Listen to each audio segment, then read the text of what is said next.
जय हिंद दोस्तों, आप सभी का स्वागत है। आज हम लोग बात करने वाले हैं RRB technician group D ALP का, जो हमारा डे 5 का टारगेट है। क्योंकि जो भी वैकेंसी है इन सब का सिलेबस एक ही है, इसलिए आप सभी लोग भी इसी टारगेट के साथ तैयारी करते रहें। तो ये टारगेट है हमारा 28/10/2024 का डे 5 का टारगेट है और हमारा टारगेट है 70+। तो हम लोग इसमें देख लेते हैं कि हम लोगों को साइंस में क्या क्या पढ़ना है। सबसे पहले साइंस की हम लोग बात कर लेते हैं।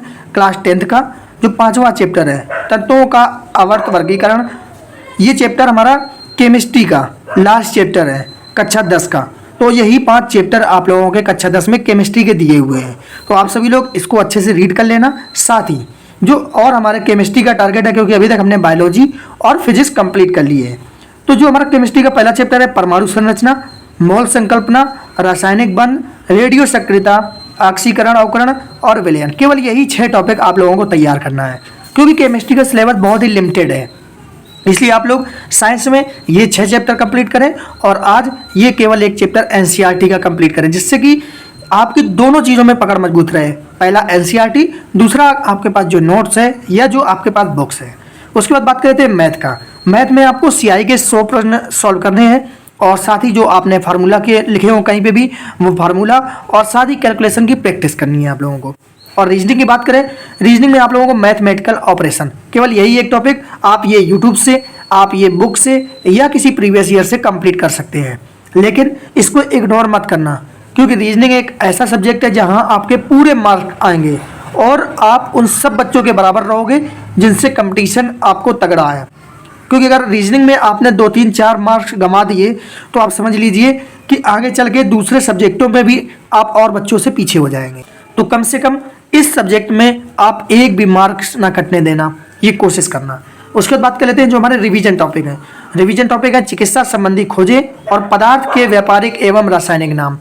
ये आपको पीडीएफ जो है, ये 2 रिवीजन टॉपिक है, इसकी पीडीएफ आप लोगों को हमारे टेलीग्राम ग्रुप में मिल जाएगी। तो डिस्क्रिप्शन में आपको लिंक मिल जाएगी, आप हमारे ग्रुप में जुड़ जाएं। साथ ही बहुत जल्द आप लोगों को स्टैटिक जीके के जो 200+ टॉपिक है हमारे पास, वो आपको एक एक टारगेट में मिलने लगेंगे। मतलब आप लोगों को टेक्नीशियन के पहले पूरा का पूरा सिलेबस हमारा कंप्लीट हो जाएगा।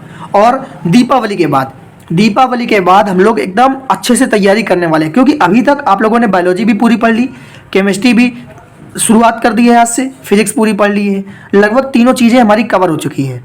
तो इन तीनों पे पकड़ इसलिए मजबूत रहेगी क्योंकि इन 40 में से आपका जो टारगेट है 30 से 35 के बीच में रहना चाहिए। क्योंकि साइंस जो है प्रश्न बहुत ही सिंपल इस बार के पूछे जाएंगे। आप देख लेना जब भी एग्जाम बने तो आप लोगों को इस पर पकड़ बनाए रखनी है। साथ ही मैथ रीजनिंग में भी आप लोगों को कम से कम 25 में 20 का टारगेट बना के रखना है। तो आप सभी लोगों को पूरी स्ट्रेटजी बताई जाएगी दीपावली के बाद कि अब नया प्लान हम लोगों का क्या है। पहला जो हमारा प्लान था कि पहले जितने हमारे सब्जेक्ट हैं वो पूरे के पूरे पढ़ लिए जाएँ। साइंस जो है तीनों वो पहले पढ़ ली जाए, उसके बाद फिर हम लोगों की जो नई स्ट्रेटजी रहेगी वो आप लोगों को मिलेगी और हर एक चीज़ आप लोगों को बताया जाया करेगी। और साथ ही अगर आपके पास फार्मूला की बुक्स ना हो या आपने नोट्स ना बनाए हो तो आप पढ़ते जाएं, अपने नोट्स बनाते जाएं। क्योंकि अपने नोट्स से ही बेहतरीन पढ़ाई हो सकती है, किसी और के नोट्स से नहीं।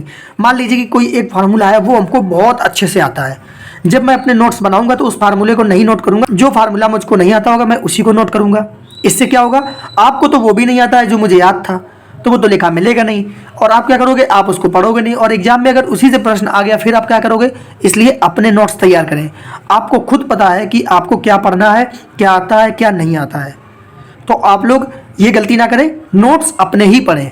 और एक चीज़ जो बहुत ज़्यादा लोग गलती करते हैं कि नोट्स का लालच, जैसे मैं अपने नोट्स यहाँ पे रख दूँ, फिर आप क्या करोगे, इसको देख लोगे, कहोगे मुझे इसकी पीडीएफ चाहिए, मुझे इसी की पीडीएफ चाहिए। जबकि मेरे से अच्छा नोट्स आपके पास होगा, मेरे से अच्छा कंटेंट आपके पास होगा, लेकिन आपको वो बुरा लगने लगेगा, आपको खुद पर विश्वास नहीं रहेगा बल्कि मेरे पे विश्वास हो जाएगा और मेरे नोट्स मांगने लगोगे।